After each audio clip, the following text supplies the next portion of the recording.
Hey everybody, how y'all doing today?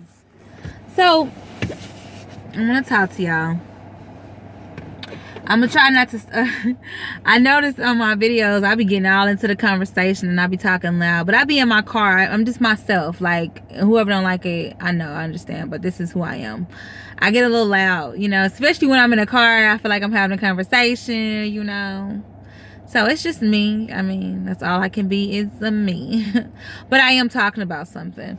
Anyway, so I want to talk about a few things today. I'm going to talk about staying away from people that like push your buttons.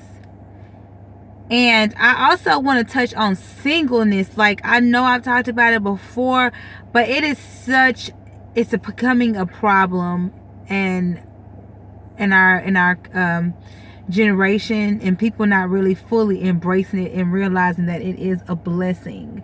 And yeah, so we're going to talk about a few things. So I'm going to elaborate on this whole, and I might get cut off. I might have to do 2 videos. So okay, first I'm gonna go off into staying away from people that push your buttons. The older I have gotten, I have literally learned this. This is something that I have learned and I'm trying to share with you. So when you are around somebody that you know you don't get along with like that you know push your buttons, you know you can't be around them for a long periods of time, you gonna see. So people that get you out your character and push your buttons, you need to try to stay away from them. You don't have to walk in unforgiveness with them. You don't have to, be funny with them. You can keep it real cordial. But I would strongly suggest you not hanging out with them on a personal level, because it's going to go 0 to 100. You know what I'm saying? So, and I don't know why people tend to want to push people's buttons or whatever. I notice with me, people like to push my buttons a lot. I don't know if I'm just too cool, or if I come off kind of gullible, and it's like, oh, I am so far from that. Like, I'm very street smart, I'm very discerning, I can read a person within 20 minutes. Like, seriously, I don't try to size nobody up, but that's just my pedigree. That's just how God made me. You know what I mean? And some people don't like that about me because I am like quick, but sometimes people don't see that right away, so they just try to test me, see how far they can go with me. And it's so sad that adults want to see how far they can go with you by like disrespecting you, and I don't care what that disrespect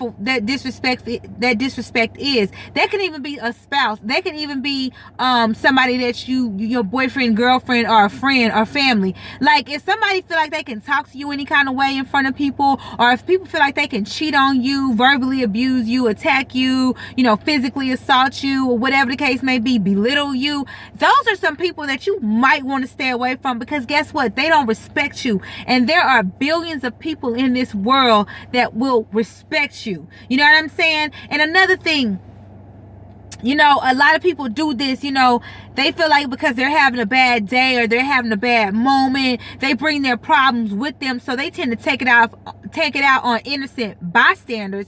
And just because you're mad and you might come back and apologize a little later, that don't mean that it's okay for you to take out your frustrations on other people. That even goes for you at a workplace. If you are at work, that don't mean that you need to take out your frustrations on other people because you mad, because your man pissed you off, because your kids done made you mad, or because something has happened. You need to keep that you need to get some self-control over that and wait till you get home. But you don't take it out on people, because you know what? Other people might be going through stuff too, and it might just go off. It might go 0 to 100. It might be an explosive situation.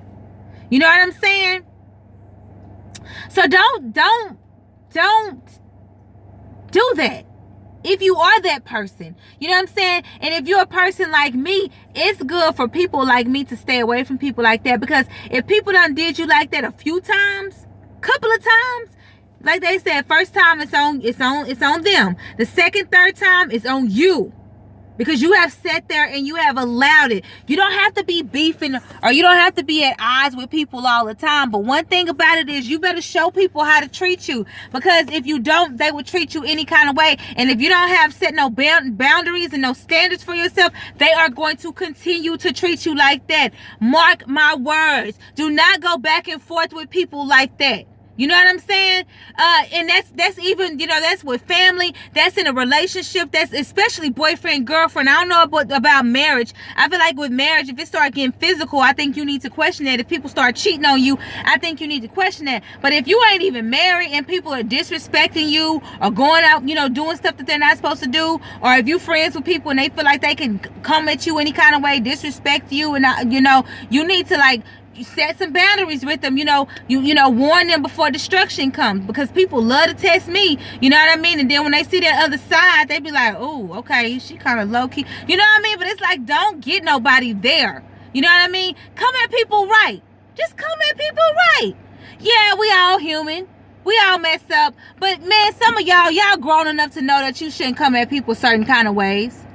Real talk. Anyway, we're going to head right on to this singleness. All I'm saying is, because I've talked about singleness before, I see so many people not embracing their singlehood. They always looking for somebody. And if a single person ain't got no man, they always looking at them funny and upside their head. Look, marriage, like I said, marriage is not what it's all hyped up to be. And if you are single, it is by the grace of God, and it is a blessing that you are single. I just watched Tony Evans' video, and he's confirmed everything that I've talked about in singleness. I might get a little hood when I talk about singleness, but you know, from a biblical standpoint, he makes a lot of sense. Go to Tony Evans' page, and it's called Kingdom Singles. How much time I got? Oh, it's about to go off. But yeah, y'all should go watch that. But all I'm saying is, embrace your singlehood. You know, I think sometimes we're always trying to get into somebody else, learn and figure out somebody else, that we don't even figure ourselves out. Some married people, when you get married, they can't even embrace their real relationship with God, because they got a family and they got a husband to look after and a spouse to make sure is okay. You know what I'm saying? When you're single, you can put more effort into God. You know what I'm saying? But some people been booed up forever and always in a relationship, and they can't have no relationship with God. God wants that same relationship that you have with other people. But you know, a lot of people be caked up for years and never get in tune with that until something drastically happens. Until you learn that person is not going to be here forever. Until you learn that person is not perfect and that person will betray you. So all I'm saying is, embrace your singlehood. I'm going to come back with another video because I'm about to get turned off. Have a good one.